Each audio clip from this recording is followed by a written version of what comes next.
Kamanda wa polisi mkoa wa Tanga, kamishna msaidizi wa polisi ACP Almachus Mchunguzi amesema hali ya ulinzi na usalama mkoani Tanga imeendelea kuwa shwari katika kipindi cha tarehe 2 hadi tarehe 19 Agosti 2026.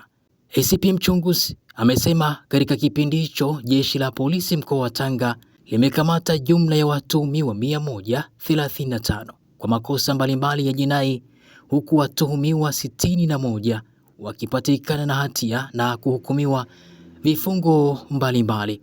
Amesema makosa hayo yanahusisha dawa za kulevya, unyang'anyi, wizi wa mifugo, kuvunja na kuiba nyara za serikali, uharibifu wa miundombinu na makosa mengine.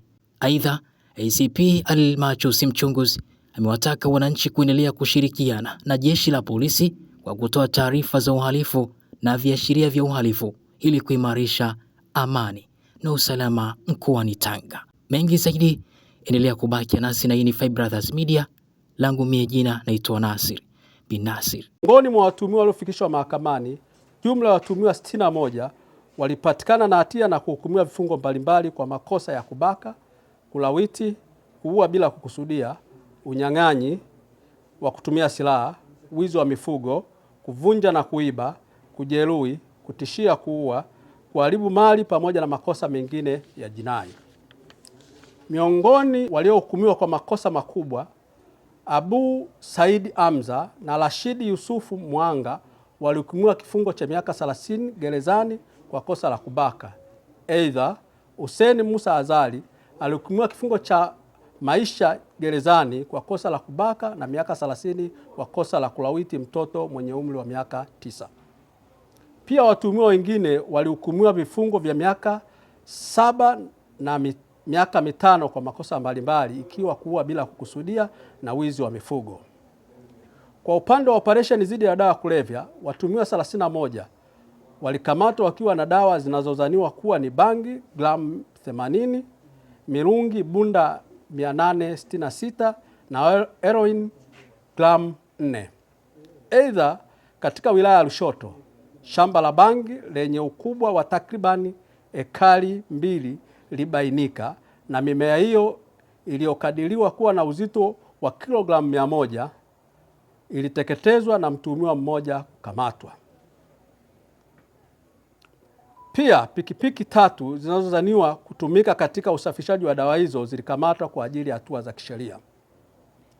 Katika matukio mengine, watuhumiwa walikamatwa wakiwa na nyara za serikali, vifaa vya miundombinu ya TANESCO, vyuma vya miundombinu ya barabara, vyuma chakavu vilivyosafirishwa bila kibali, pombe haramu ya moshi lita 50 pamoja na mali mbalimbali zinazodhaniwa kuwa za wizi. Aidha, mtuhumiwa mmoja alikamatwa akiwa amevaa sare za jeshi la wananchi na kujitambulisha kuwa ni askari, huku raia mmoja wa Kenya akikamatwa kwa kuingia nchini bila kibali. Pamoja na hayo, msako na operesheni wa kina ulifanyika kufuatia tukio la mauaji ya bodaboda. Tukio hili lilitokea mnamo tarehe 7 mwezi wa 8 2026 katika wilaya ya Lushoto na kufanikiwa kukamatwa kwa watuhumiwa wawili waliojihusisha na mauaji ambao ni Rajabu Alfani almaarufu Kijangwa mwenye umri wa miaka 20. Vielezo mbalimbali vilipatikana ikiwemo pikipiki, kishoka, godoro lenye damu inayodhaniwa kuwa ya binadamu, sindano, mto na begi linalodhaniwa kuwa ni la marehemu. Upelelezi wa shauri hilo unaendelea. Kwa upande wa usalama barabarani, pikipiki 14 siokuwa na namba za usajili zilikamatwa katika wilaya ya Korogwe pamoja na pikipiki nyingine zilikamatwa katika operesheni mbalimbali. Aidha, madereva waliobainika kukiuka sheria za usalama barabarani walichukuliwa hatua stahiki, ambapo baadhi yao walifungiwa leseni zao za udereva kutokana na ukiukaji mkubwa wa sheria ya usalama barabarani.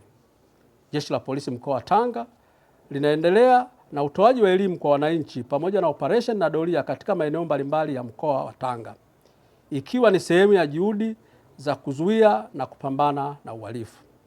Aidha, linatoa wito kwa wananchi kuendelea kushirikiana na jeshi la polisi kwa kutoa taarifa za viashiria na vitendo vya kihalifu ili hatua stahiki za kisheria zichukuliwe ili amani na usalama wa mkoa wa Tanga uendelee kudumishwa.